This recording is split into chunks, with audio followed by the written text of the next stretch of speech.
말씀 다시 사도행전에 왔습니다. 13장 44절부터 50.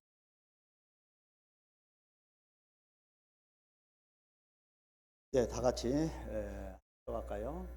사도행전 13장 44절부터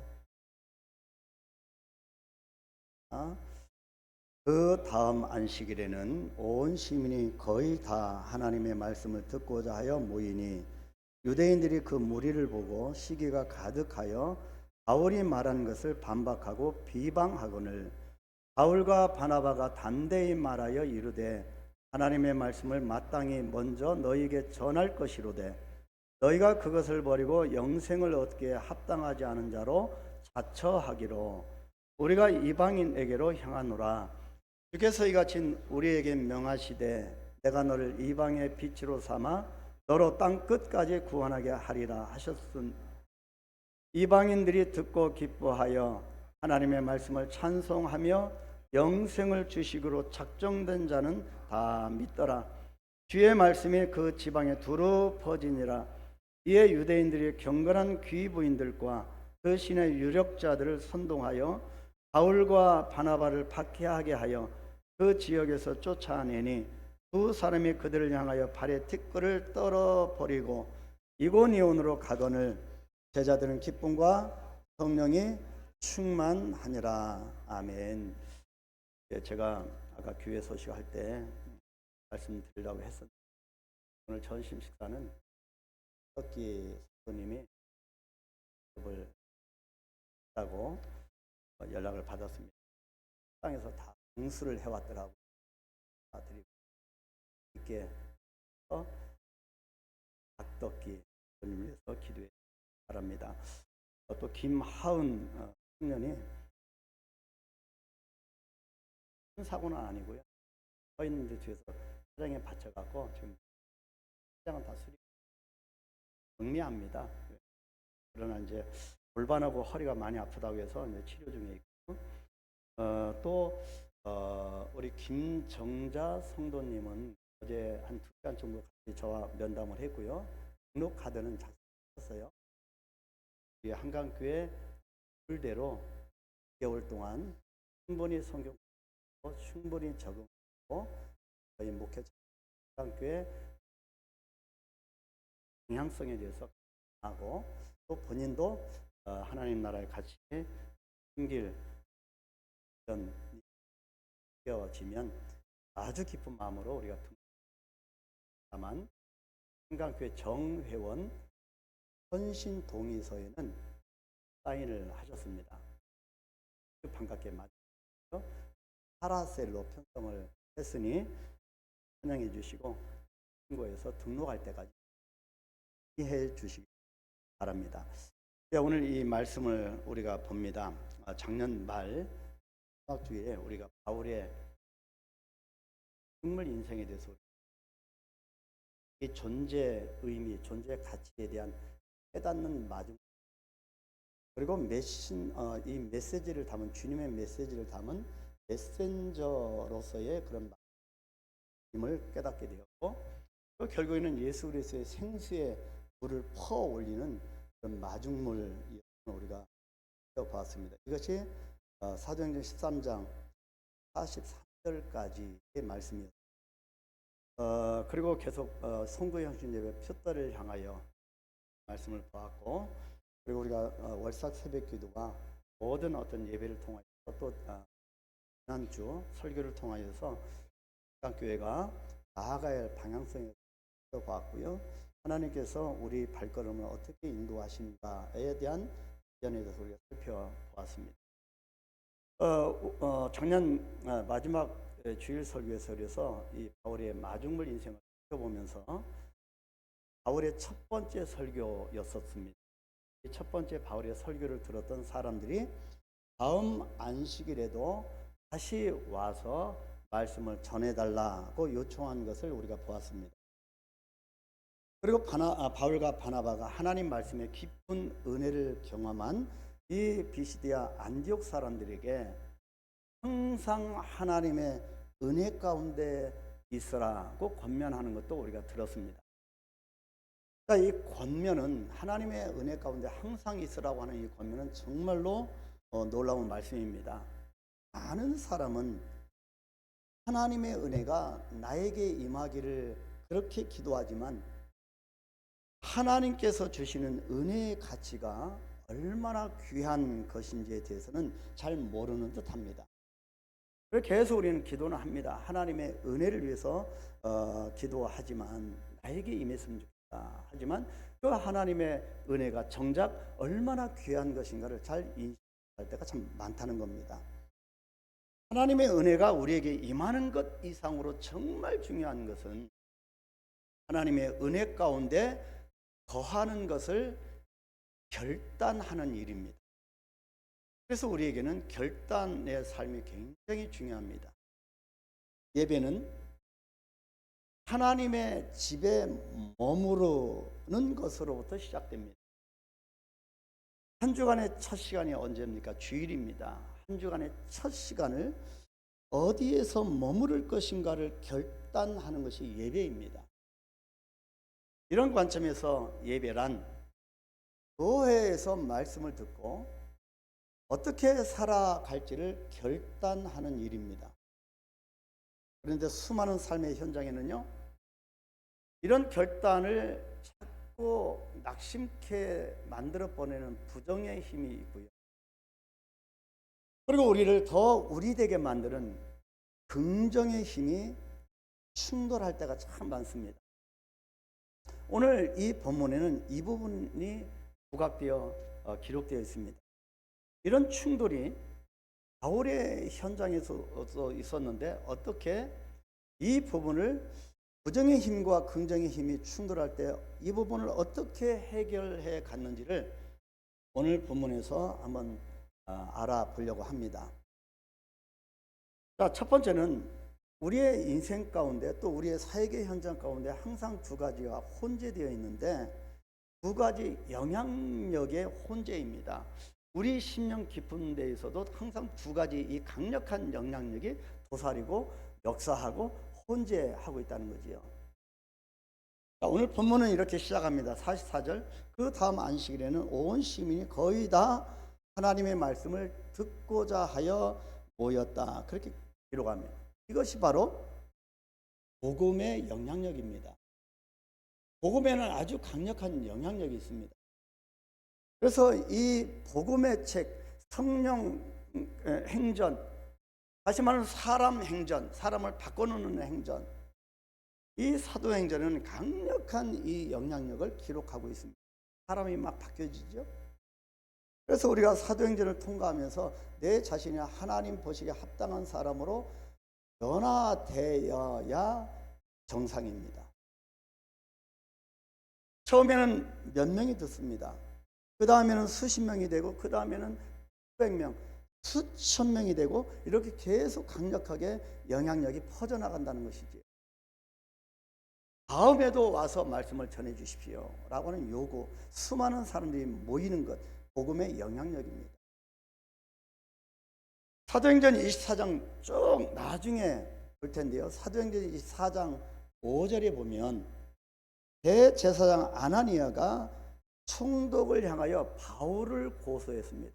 바울을 고소할 때 이런 표현을 씁니다. 어떤 표현이냐면 우리가 보니 이 사람은 전염병 같은 자라 천하에 흩어진 유대인을 다 소요하게 하는 자요 나사렛 이단의 우두머리라.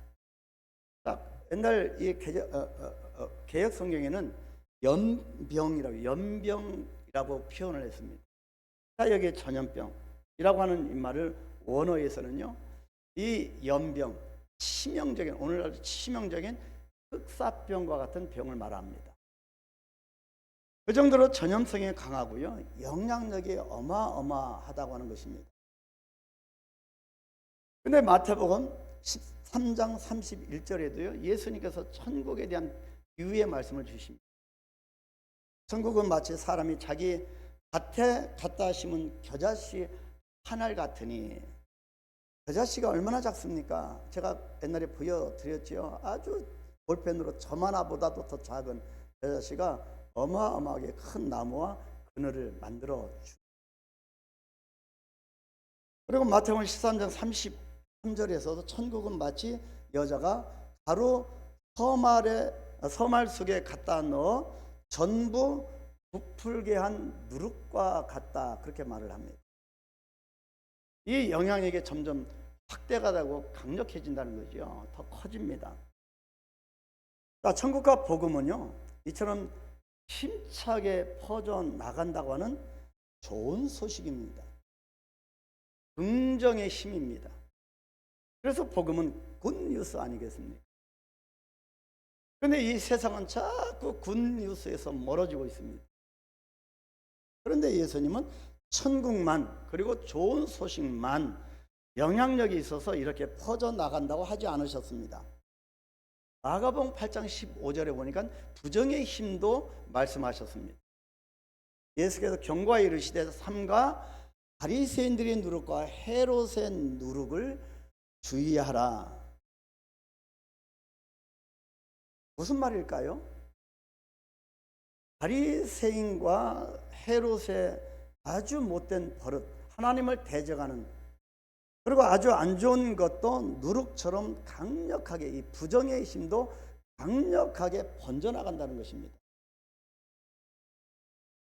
좋은 소식뿐만 아니라 좋지 않은 부정적인 것도 그 영향력이 얼마나 심각한지를 주님은 이미 알고 계셨던 겁니다.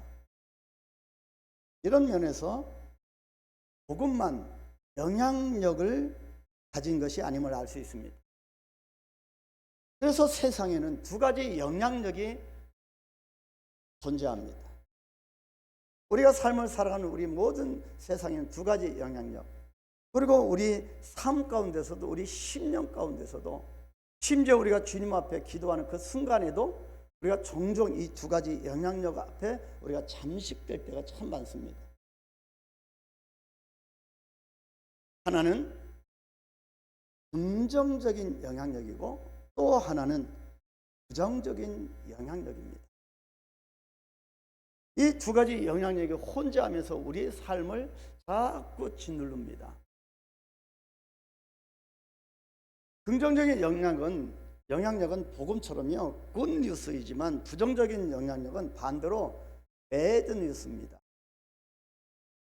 이것을 보면 우리는 이 세상을 살아가는 동안에 원하든 원치 않든 긍정의 힘과 이 부정의 힘, 이 사이에서 그 어딘가에 살게 된다고 하는 것을 알 수가 있습니다. 그래서 인생은요, 부정과 긍정의 충돌 속에서 헤매일 때가 많은 겁니다. 신앙생활을 10년 하고 3대째 신앙생활을 해도 차치 우리가 하나님을 놓치면, 말씀을 놓치면 부정의 힘과 긍정의 힘 사이에서 그 어딘가에 자꾸 헷갈리고 혼동되고 우리가 혼재 가운데 그렇게 살게 된다고 하는 사실을 알 수가 있습니다.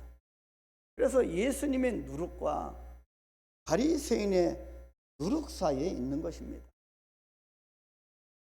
그래서 인생은 부정과 긍정의 충돌 속에서 헤매일 때가 많은 겁니다. 여러분은 어떠세요? 삶을 살아가면서 이럴 때가 많지 않으세요? 이것이 오늘 말씀의 키 포인트입니다. 부정의 힘과 긍정의 힘이 충돌할 때 오늘 말씀은 어떤 해결책을 주고 있을까? 크게 세 가지의 답을 한번 찾아보려고 합니다.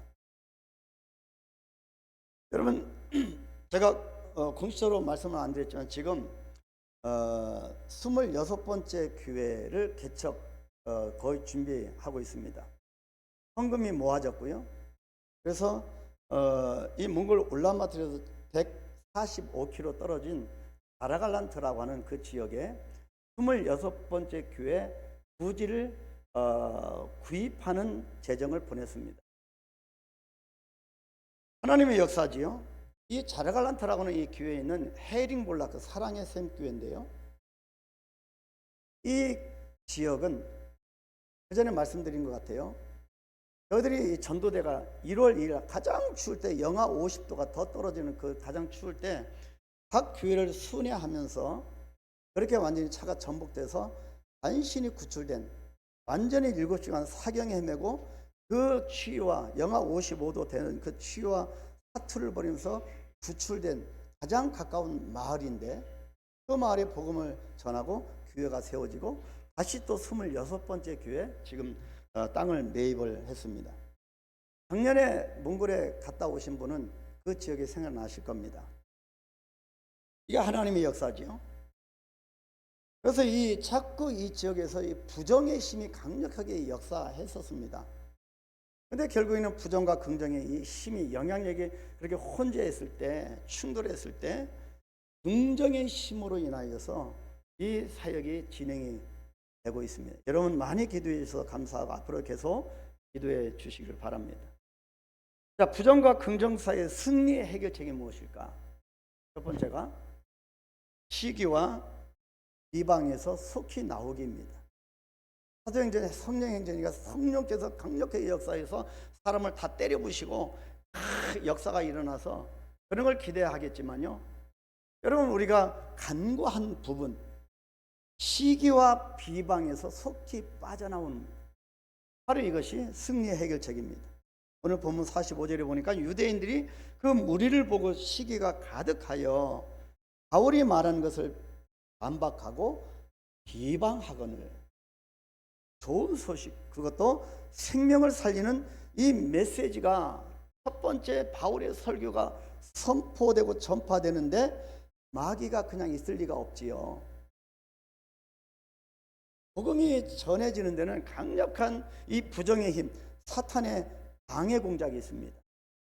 사람들에게 어떤 일이 일어났을까요? 부정의 힘이 등장했습니다. 바로 오늘 본문에는 시기라고, 시기심이 그들에게 심겨진 겁니다. 이 시기심은요, 마귀가 아주 잘 쓰는 주 메뉴입니다. 이 시기라고 하는 헬라 원어에 보니까요, 이 뜻을 보니까 비교하다입니다. 이 시기가 헬라 원어에서는 비교하다라고 기록했습니다. 참 의미심장하지 않습니까? 언제 시기심이 오냐면 비교할 때라는 겁니다. 비교할 때. 나는 나고 그 사람은 그 사람인데 자꾸 비교하면서 마음에 상함이 오는 것입니다. 교회도 마찬가지지요. 이 부분이 아주 심각하게 우리의 신앙생활에 성숙을 방해합니다. 성경에 나오는 인물 중에 정말 불쌍한 사람 가운데 한 사람이 누굴까요? 바로 사울 왕이라고 생각합니다. 이 사울은요, 자신이 왕이면서도 다윗을 시기 질투하면서 살았습니다. 그래서 늘 다윗을 시기 질투해서 다윗과 비교하면서 다윗을 늘 이기려고 했습니다. 그 이유는 비교하면서부터였습니다. 여인이 부른 노래가 가슴에 껴버린 겁니다. 사울이 죽인 자는 천천히요, 다윗은 만만이로다. 이 이후부터, 이 얘기를 들은 이후부터 그 어린 다윗이 가슴에 새겨지기 시작했고요, 자기의 나중에는 사위가 되었는데도 평생 원수처럼 그렇게 살지 않았습니까? 근데 본디 사울이 얼마나 준수하고 멋있는 사람이었습니까? 그럼에도 불구하고 시기심이 들어오니 자꾸 비교하게 되고 이렇게 심령이 상해버린 겁니다. 또 하나 부정의 힘은 본문을 보니까 비방입니다. 비방에 역시 마찬가지로 이 헬라 원어에 보면 칼로베다입니다. 칼로베다. 누군가를 입으로 비방하는 것은 마치 칼로 그 사람을 베는 것과 같다는 의미입니다. 사람의 입에서 나오는 부정의 힘이 얼마나 무서운가를 보여주는 단어라고 할 수 있습니다. 마태복음 5장 22절 예수님이 말씀하십니다. 나는 너에게 이르노니 형제에게 노하는 자마다 심판을 받게 되고 형제를 대하여 나가라 바보라 하는 자는 공회에 잡혀가게 되고 미련한 놈이라 하는 자는 지옥불에 들어가게 되리라. 사실 무서운 말입니다. 이 비방에는 부정의 힘이 얼마나 강력한지를 예수님께서 아신 겁니다. 비방에 걸려서 상대를 끊임없이 험담하는 사람은 강력한 부정의 힘으로 사람을 칼로 베는 것과 같다는 것을 주님이 아신 겁니다. 그만큼 비방은 어찌 보면 역사와 전통을 자랑합니다. 그런데요, 의외로 적지 않은 하나님의 사람들이 이 비방이라고 하는 부정의 힘에 붙잡혀 살아갑니다. 비방을 하면서 어떤 현상이 나옵니까? 영적 권위와 좋은 평판을 잃어버리게 되고 그 사람이 속한 공동체, 교회도 영적 권위, 평판, 이미지가 땅에 떨어지거나 또 비방을 받음으로 인해서 그것에 마음이 사로잡혀서 영적 권위를 잃어버리고 심지어 번아웃 됩니다. 다시 말하면 탈진을 경험하곤 합니다. 왜 우리 신앙생활은 주님의 은혜가 쏟아지는데 자꾸 번아웃되고 탈진되어지고 엘리야가 갈멜산에 그렇게 대승리를 거뒀는데 로담 나무 아래에서 죽기를 간구하고 있을까요? 번아웃입니다. 왜 탈진합니까? 이 비방이라고 하는 이 칼로 베는 것 같은 이 부정의 힘에 갇혔기 때문입니다. 시기와 비방이라고 하는 부정의 힘이 이만큼 강력합니다. 암 연구로 박사학위를 받고요, 의학 전문 기자로 활동하는 크리스티나 베른트라고 하는 분이 계세요. 근데 이분이 책을 썼는데 번아웃이라고 하는 책을 썼습니다.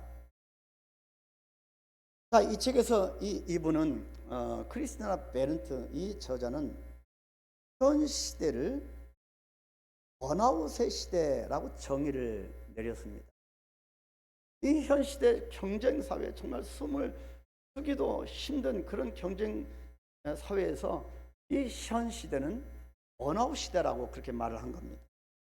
그러면서 사람이 번아웃, 이 탈진되는 이유 중에 하나는 환경이나 직장이나 사건이나 일이 많고 적음의 문제가 아니라 교회 안에서는 어떤 목회자도 마찬가지고 사역이 많고 적음의 문제가 아니고 자신의 내면 안에 있는 회복 탄력성이 줄어들 때 번아웃이 온다고 강조를 했습니다.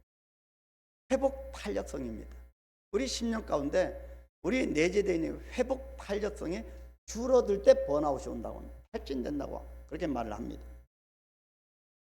자, 이 회복 탄력성이라고 하는 이 회복 인자가 우리 몸 안에 있는데 이것이 반응을 못하면 문제를 일으킨다는 거지요. 그래서 사람들을 대상으로 연구한 결과로 살아가면서 진정한 사랑, 진심 어린 사랑, 정성 어린 애정, 진심 어린 관심, 끊임없는 신뢰입니다. 우리 부모가 돼서 자녀들에게 이런 신뢰를 못 보내는 것 참 많습니다. 그래서 잔소리가 나오고 자꾸 그렇습니다. 끊임없는 신뢰, 이 등등의 언어를 듣고 또 이 언어를 말하는 사람이 일반 다른 사람보다 월등하게 회복 탄력성 인자가 높게 나타났고요. 그리고 탈진으로부터 번아웃으로부터 빠져나올 수 있는 확률이 훨씬 높다는 것입니다. 지금 현재 여러분에게는 이 회복 탄력성이 어느 정도 반응을 하고 계십니까? 이와 같이 회복 탄력성은요, 사람의 육체의 건강과도 깊이 연관되어 있음을 이 연구를 통해서 우리가 알 수가 있습니다. 시기와 비방의 소리가 다시는 물론 타인에게도 얼마나 그 몸과 영혼을 죽이는 강력한 부정의 힘이 되는가를 알 수가 있습니다. 이 두 단어는 하나님의 사람인 나와는 전혀 어울리지 않는 그런 단어들입니다. 시기와 비방은 하나님의 사람들인 우리와는 전혀 어울릴 수 없는 단어입니다. 이에 대한 바울과 바나바의 반응이 본문 46절입니다. 바울과 바나바는 저들의 시기와 비방 앞에서 어떻게 반응했을까요? 바울과 바나바가 담대히 말하여 이르되 하나님의 말씀을 마땅히 먼저 너희에게 전할 것이로되 너희가 그것을 버리고 영생을 얻기에 합당하지 않은 자로 자처하기로 우리가 이방인에게로 향하노라. 자리를 떠버렸습니다. 자, 바울과 바나바는 이렇게 자기들을 빈정대고 복음에 대해서 비판하는 자들 앞에서 아주 담담하고 차분합니다. 이것이 중요합니다. 바울은 지금 열받지 않습니다. 욱하지도 않습니다. 이전과 같이 바포라고 하는 그 지역에서 만났던 박수, 무당, 누굽니까? 엘루마를 어떻게 했습니까? 단번에 쓰러뜨려 버렸습니다. 성령 충만하여 이 엘루마를 당장 쓰러뜨리고 능력을 행사했던 그런 모습 때와 같았으면 거기 있는 사람, 비방하고 시기한 사람 다 죽었습니다. 그죠? 그랬을 텐데 마귀가 자꾸 사람들을 통해서 시기와 비방의 소리를 하게 하고 자꾸 사람들을 통하여서 바울을 경록해 하려고 사람들을 충동시켜서 시기하고 비방을 해도 지금 바울이 어떻다고요? 꿈쩍도 안 합니다. 그래서 이 사울이 바울 되어지면서 바울의 모든 사역의 과정 속에서 바울이 익어가는 것이 사도행전입니다. 좀 능력받았다고 막 박수무당 엘루마를 곧바로 쓰러뜨리고 그냥 제압해버리고 그랬는데 계속 나중에 정말 믿음의 경지에 간 이 바울이 오히려 약한 것을 자랑하노라. 내가 죄인 중에 괴수다. 그렇게 익어가는 겁니다. 바울은 담대했습니다. 부딪히지 않으면서 어떻게 합니까? 소신 있게 주님의 메시지를 전할 뿐입니다. 그래서 여기서 안 되니까 그곳을 떠납니다. 부정과 긍정 사이에서의 그런 혼재 속에서 승리의 해결책은 그 시기와 비방에서 속히 나오는 것입니다. 그리고 우리의 입술을 제어하는 겁니다.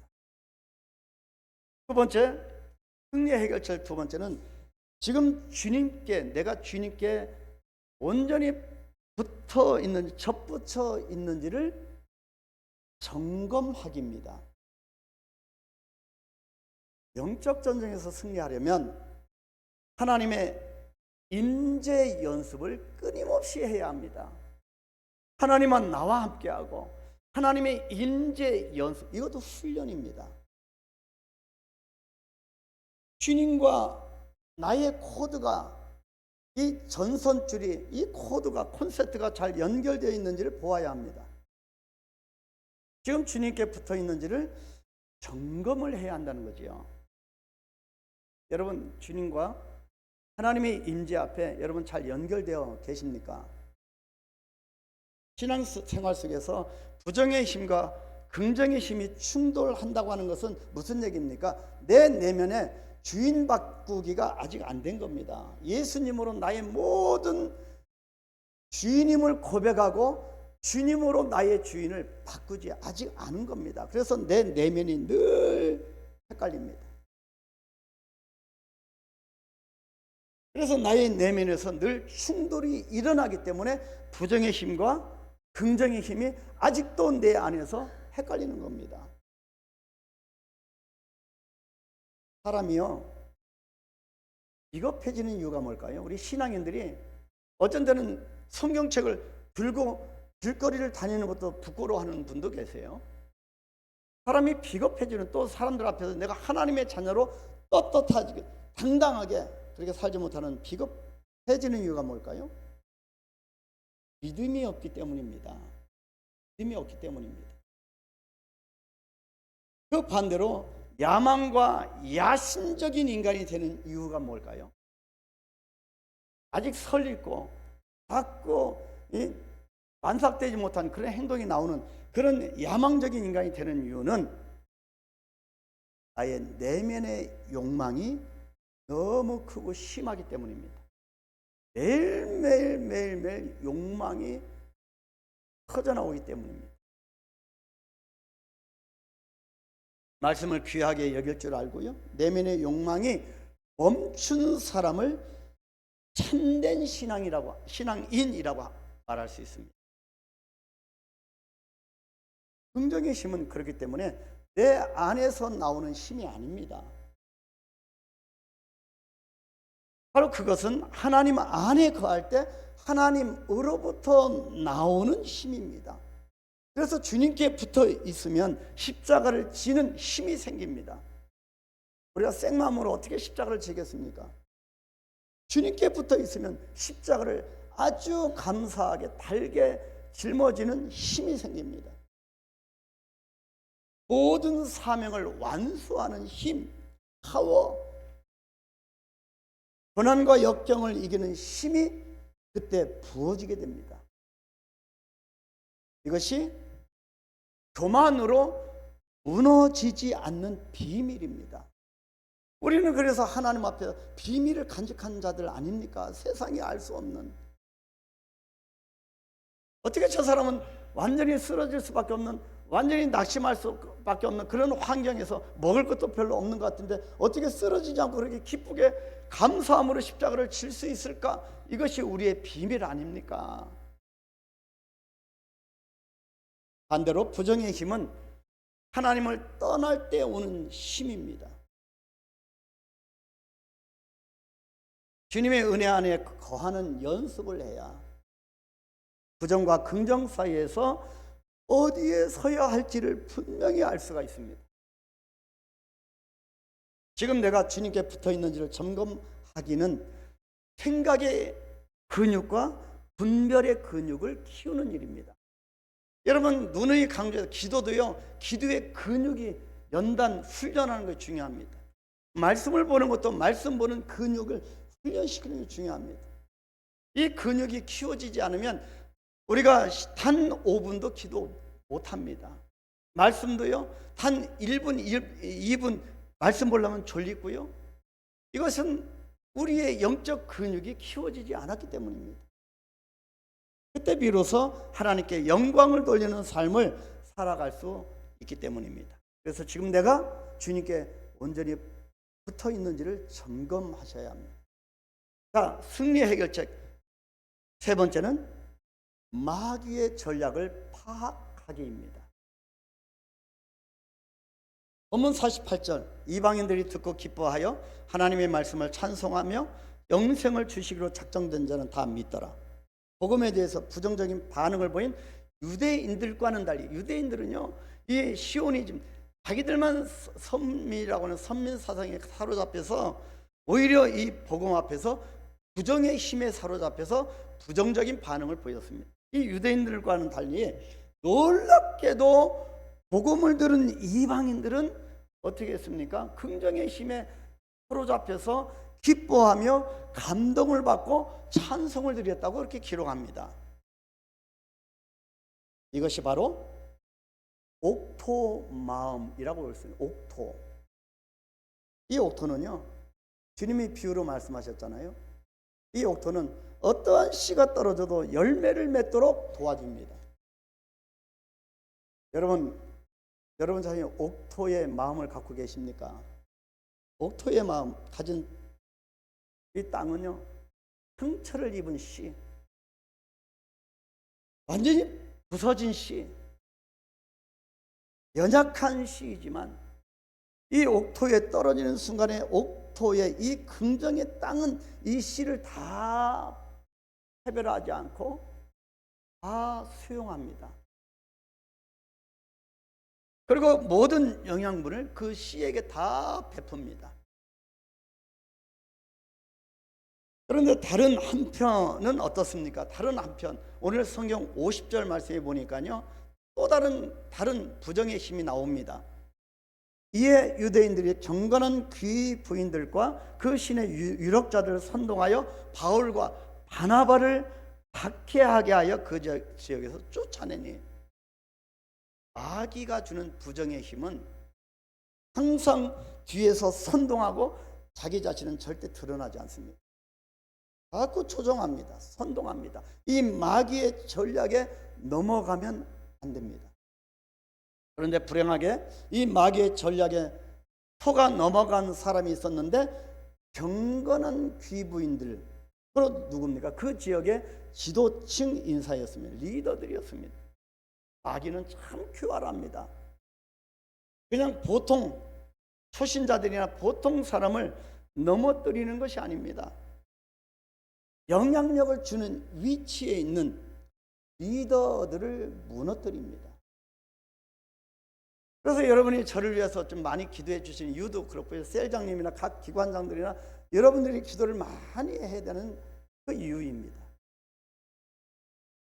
교회도 마찬가지죠. 마귀는 초신자들을 선동하거나 잘 건드리지 않습니다. 영향력이 별로 없기 때문이지요. 교회에 오래 다니고요, 나름대로 영향력을 가진 사람들을 찾고 마음을 휘저 놓습니다. 이것이 마귀의 전략입니다. 이것을 파악해야 합니다. 그럴 때마다 우리는 이것이 마귀가 하는 짓이구나, 지금 내가 마귀에게 속고 있구나, 자꾸 부정의 힘이 내 안에 자꾸 들어오면 이것이 마귀가 주는 마음이구나 라고 하는 것을 깨달아야 합니다. 그래서 베드로 전서 5장 8절로 9절 상반절에 이렇게 말씀합니다. 근신하라, 깨어라. 너희 대적 마귀가 우는 사자와 같이 두루다니며 삼킬 자를 찾나니, 너희는 믿음을 굳건하게 하여 그를 대적하라. 여러분, 마귀는 우리가 피할 대상이 아니고 대적할 대상입니다. 음란은 피합니다. 어떤 사람도 음란을 이길 자가 없기 때문에 음란은 피하라고 성경에 말씀하셨지만, 마귀는 피하면 안 됩니다. 똑같은 모습, 오히려 더 큰 모습으로 어디를 가든 따라오기 때문입니다. 그래서 믿음을 굳건히 하는 것은 대적하는 겁니다. 부정의 힘과 긍정의 힘이 우리 내면에서 충돌할 때 마귀의 전략을 파악하여 최후 승리하시기를 축복합니다. 사랑하는 우리 성도 여러분, 오늘 말씀은 본문에서 이렇게 결론을 맺습니다. 51절, 52절 다 같이 큰 소리로 우리가 한번 선포할까요? 두 사람이 그들을 향하여 발의 티끌을 떨어버리고 이곳이온으로 가거늘 제자들은 기쁨과 성령이 충만하니라. 성령 충만이 언제 온다고요? 부정과 긍정이 심해서 충돌할 때 이 모든 이 세 가지 이것을 파악하고 뛰어넘을 때 옵니다. 부정의 힘과 긍정의 힘이 충돌했을 때 승리한 사람들의 모습은 기쁨과 성령이 충만한 것입니다. 제자들은 그래서 기쁨과 성령으로 충만했지요. 이것이 기독교입니다. 이 모습이 그리스도인의 삶입니다. 우리 모두 기억해야 합니다. 부정의 힘과 긍정의 힘이 충돌할 때 첫 번째, 시기와 비방에서 속히 나오셔야 합니다. 두 번째, 지금 주님께 내가 굳게 붙어 있는지를 점검하셔야 합니다. 세 번째, 나를 향한 마귀의 전략을 파악해야 합니다. 그리하면 항상 하나님의 은혜 가운데 있게 될 것입니다. 남을 이기면요, 여러분 1등을 합니다. 근데요, 우리가 그리스도인들이 남을 이기기 위해서 사는 게 아니잖아요. 남을 나보다 낮게 여기는 그런 베푸는 삶입니다. 섬기는 삶입니다. 서번트 리더십, 예수님의 섬김에 종된 리더십이 우리 겁니다. 그래서 남을 이기면 1등을 하지만 이것이 우리의 삶의 목표가 되어서는 안 됩니다. 남을 이기면 1등을 하지만 내 자신을 이기면 인류가 됩니다. 탁월해지는 거지요. 나를 이겨야 인류가 됩니다. 가치의 힘과 가치의 이 축이 삶을 변화시킨다고 하는 사실을 깨닫고요. 성공과 행복의 기준을 우리는 바꿔야 합니다. 이번 한 주간 동안 하나님께서 우리에게 삶을, 시간을 주실 겁니다. 그래서 이 시간 동안, 이 한 주간 동안 부정의 힘과 긍정의 힘이 충돌할 때 승리함으로 여러분 위에 주님의 기쁨과 성령이 충만하게 임하시기를 축원합니다. 우리 한번 기도할까요? 어떻게 기쁨이 오고 성령 충만하게 되는지, 하나님, 내가 어떻게 살아왔는지 하나님 앞에 고백합니다. 더 주님께 가까이 나아가게 하옵소서. 우리 한번 결단하며 기도하겠습니다. 오 거룩하신 아버지 하나님, 바울과 바나바의 이 사역의 현장을 들여다보며 저들의 발걸음이 어떻게 진행되는지를 우리가 살펴보며 바울과 바나바의 사역의 현장에 부정의 힘과 긍정의 힘이 얼마나 첨예하게 충돌하고 있는지를 보았습니다. 그런데 어찌 보면 우리 삶 가운데 신앙생활도 그렇고 삶의 현장, 생업의 현장에도 이런 부정의 힘과 긍정의 힘이 얼마나 충돌하여 우리를 혼동케 하는지 하나님, 우리가 승리하게 하여 주옵소서. 부정과 긍정 사이에서 승리 해결책을 우리가 오늘 본문에서 던져주고 있습니다. 우리 입술을 제어하게 하옵소서. 시기와 비방에서 속히 나오며 주님, 지금 주님께 붙어있는지를 점검하고 하나님이 임재 연습을 하고 마귀의 전략을 파악하여 승리할 수 있도록 은혜 베풀어 주옵소서. 결국에 우리 삶 가운데 기쁨과 성령의 충만한 역사가 나타나가요 주옵소서. 그래서 선교하고 우리가 복음을 전하고 영혼 구원하는 이 놀라운 사역들을 감당할 수 있도록 축복하여 주옵소서. 우리 성도들의 각 가정마다 우리 성도들의 내면 속에 기쁨과 성령 충만이 임하게 하시고 저들의 가정과 저들의 모든 생업의 현장에도 이 놀라운 기쁨과 성령 충만의 역사가 나타나게 하여 주시옵소서. 우리는 거룩한 하나님의 백성입니다. 거룩한 제사장 같은 우리가 주님 앞에 이 가치의 삶을 살아갈 수 있도록 주여 축복하시고 우리의 삶을 지탱하는 이 축을 이제는 바꿀 수 있도록 예수 그리스도가 십자가가 중심이 되어 있을 수 있도록 은혜 베풀어 주옵소서. 이 세상이 어떻게 흘러가든 이 땅이 어떻게 흉흉하든 우리는 주님 앞에 달려갈 수 있도록 주여 축복하여 주시옵소서. 주님의 역사가 이번 한 주간에도 함께 하심으로 기쁨과 성령 충만한 역사가 우리 심령 가운데 임하게 하여 주옵소서. 그래서 한강교회가 이 시대에 하나님의 원하시고 건강한 교회, 정말 하나님의 역사가 운행하는 그런 교회가 되고 또 그런 성도가 되어서 전 열방에 하나님의 복음을 편만하게 증거하여 영혼 구원에 앞장서는 그런 우리가 되어질 수 있도록 축복하여 주옵소서. 한 주간 기쁨과 성령 충만의 역사가 시간 나타나게 하옵소서. 그래서 우리를 향하신 하나님의 일하심을 보게 하옵소서. 예수님의 이름으로 기도하옵나이다. 아멘.